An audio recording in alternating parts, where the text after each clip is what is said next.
नमस्कार, कैसे हैं आप लोग। आशा करते हैं कि बढ़िया होंगे और मस्ती से आपकी तैयारी चल रही होगी। तो आज के इस वीडियो में हम लोग जानेंगे कि टू व्हीलर गाड़ी अगर हम लोग चलाएंगे तो किन किन चीजों का रखना जरूरी है, और फोर व्हीलर चलाएंगे तो क्या क्या चीज हमारे पास होना चाहिए। ये आप ही लोग का कमेंट था कि अगर हम फोर व्हीलर गाड़ी चलाते हैं तो उसमें हम लोगों को पेपर में क्या क्या रखना होगा और टू व्हीलर में क्या क्या रखना होगा, ये बात जान लीजिए। या कॉमर्शियल जो चलाते हैं जिनका हेवी लाइसेंस होता है उनको क्या क्या रखना जरूरत होता है, उस चीज पे, उस टॉपिक पे हम लोग आज के बात करेंगे। ठीक है, तो पहला बात करते हैं टू व्हीलर अगर बाइक चलाते हैं तो बाइक चलाते समय आपको आरसी, बीमा यानी इंश्योरेंस, डीएल और पीयूसी यानी पॉल्यूशन अंडर कंट्रोल का जो सर्टिफिकेट होता है पॉल्यूशन का, वो पॉल्यूशन होना चाहिए, आरसी होना चाहिए, गाड़ी का पेपर और उसका गाड़ी का इंश्योरेंस, आपका लाइसेंस और आपका प्रदूषण सर्टिफिकेट। ये चार चीज आपको होना चाहिए अगर आप बाइक चलाते हैं तो ये आपको पता होगा। और आपको अलग से जो है अगर फाइन होता है तो नियम कानून तोड़िएगा तो फाइन होगा, हेलमेट नहीं लगाइएगा तो फाइन होगा। इसके बारे में वीडियो बना चुके हैं, डिस्क्रिप्शन में लिंक है, जाकर वहां से चेक करके आप लोग देख सकते हैं।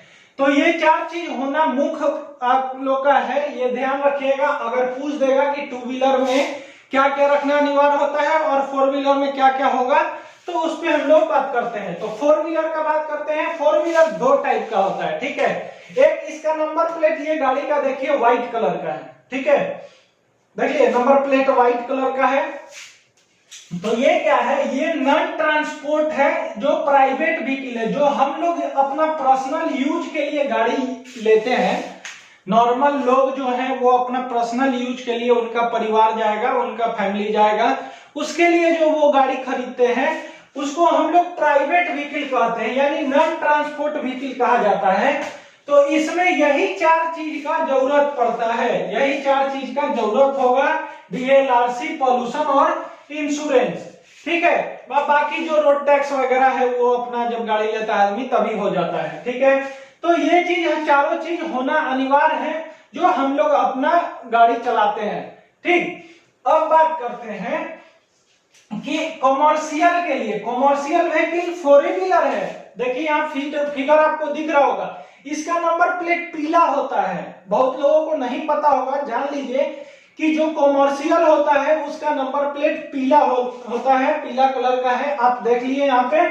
तो इसको कॉमर्शियल व्हीकल बोला जाता है। इसलिए कॉमर्शियल बोला जाता है क्योंकि ये क्या करता है, ये माल ढोने का काम करता है, ये पब्लिक ढोने का काम करता है, यानी पब्लिक एक स्थान से दूसरे स्थान पहुंचाना, या फिर कोई सामान वगैरह है, या फिर टूरिज्म जो चलता है, या ओला उबर है, ये सब का देखिएगा कि गाड़ी का जो नंबर प्लेट है वो पीला कलर का होता है। तो वो कॉमर्शियल व्हीकल है, इसको भाड़ा पे चलाते हैं, जिसको एकदम आसान भाड़ा में जिसको भाड़ा पे चलाते हैं उसको पीला नंबर लेना पड़ेगा, वो चाहे वो डाला वाला हो या चाहे सीट वाला हो, ठीक है। तो उसके लिए कॉमर्शियल व्हीकल, इसके लिए क्या क्या जरूरत होता है, मेन इसी के लिए जरूरत होता है। ये सब तो नॉर्मल है, यहाँ पे जो जरूरत होता है, जो इसी कॉमर्शियल के लिए जरूरत होता है, क्या जरूरत होता है, डीएल, आरसी, पॉल्यूशन, बीमा। ये चार चीज कॉमर्शियल में रहना तो तय है, वो तो रहेगा ही, ये नहीं कि इसमें आएगा तो नहीं होगा, ये रहेगा इसमें भी।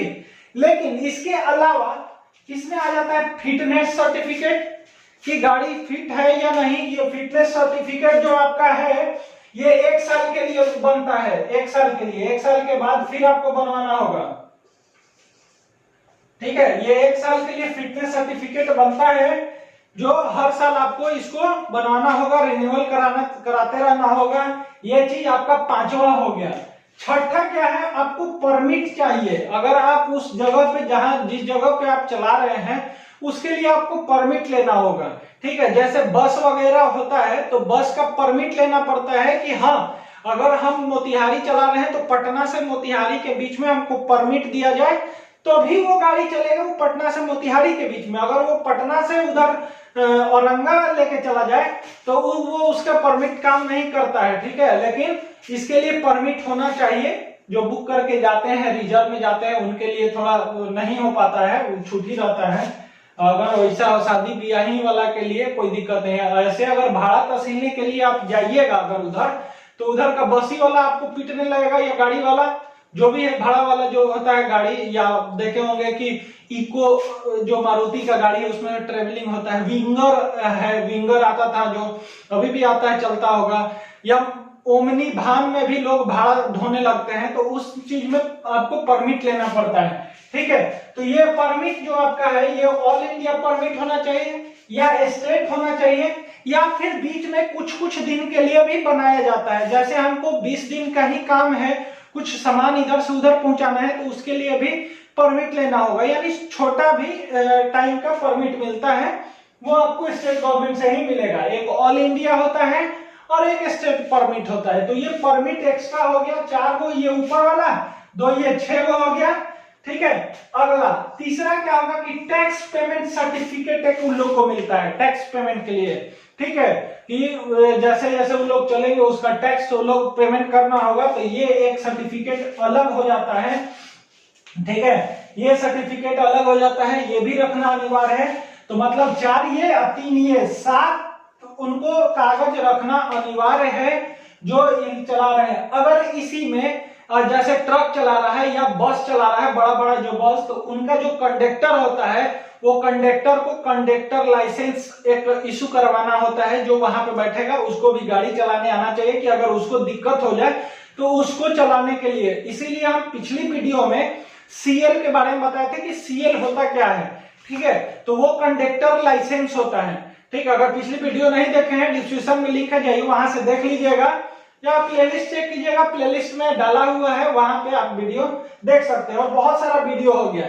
ठीक है, तो ये टैक्स पेमेंट जो है ये आपका मंथली भी होता है, क्वार्टरली भी होता है, और ईयरली भी पेमेंट किया जाता है। इसका सर्टिफिकेट जो है बनता है, मंथली भी बनवा सकते हैं, क्वार्टरली भी और ईयरली भी, ये तीनों प्रकार का बनेगा टैक्स पेमेंट।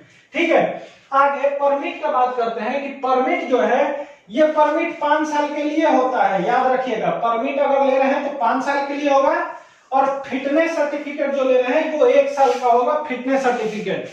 ठीक है, तो रोड पे चलने के लिए आपको इन सब चीजों का रखना बहुत अनिवार्य है, और इसको रखना बहुत ही इंपॉर्टेंट है। कहीं भी पुलिस अगर पकड़ लेता है तो वहां पे आपको चालान, अगर मान लीजिए कि इसमें 2-3 चीज नहीं है तो 2-3 चीज का चालान, ये हुआ आप फ्रॉड कर रहे हैं उसका भी घुसेगा, मतलब आप लेके क्यों नहीं चल रहे हैं, और भी बहुत सारा नियम कानून है जो मुझे तो नहीं पता है, लेकिन वहां पे धारा लगने के लिए बहुत सारा धारा लग जाता है, और आपकी चालान जो है वो बीच में सुने होंगे कि चालान जो कट रहा था 30,000 35,000 का कट जा रहा था, वही कारण होता है। ये नहीं कि आप हेलमेट नहीं लगाए हैं इसलिए नहीं, अगर आपके पास पेपर नहीं है वहां पे तो सारा पेपर का अलग अलग चालान है और बाकी कुछ का अलग अलग है।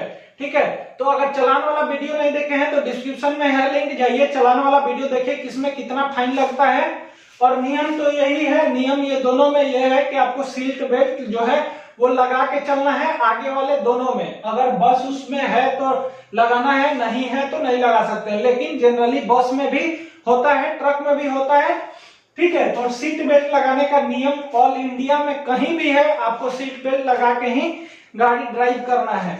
तो इतना बात आपको समझ में आ गया होगा कि कैसे कैसे क्या क्या हमको लेके गाड़ी में रखना है और कब क्या करना है। जब अगर कहीं सफर में जा रहे हैं तो इसका क्वेश्चन ये हो जाएगा कि अगर आप सफर में जा रहे हैं तो आपको क्या क्या कागज लेके जाना अनिवार्य होगा। तो आप ये बता सकते हैं कि मुझे डीएल, आरसी और पॉल्यूशन और इंश्योरेंस ये लेकर जाना पड़ता है। ये चीज 4 चीज जो है ये हमको लेके रखना होगा और जाएंगे। ठीक है, अगला वीडियो अगर हम बनाएंगे तो उसमें बताएंगे कि गाड़ी के साथ स्पेयर पार्ट्स में क्या लेके जाना है। ठीक है, तो ये तो हम लोग जान गए कि कागज पेपर वर्क में क्या लेके जाना है, और अगले में हम लोग जानेंगे कि रिंच में टूल्स में क्या क्या लेके जाना है। अगर वीडियो आपको अच्छा लगा होगा तो लाइक कीजिए, सब्सक्राइब कीजिए। मिलते हैं अगले वीडियो में, तब तक के लिए जय हिंद जय भारत। और यहाँ पे आप स्क्रीनशॉट लेना है ले सकते हैं।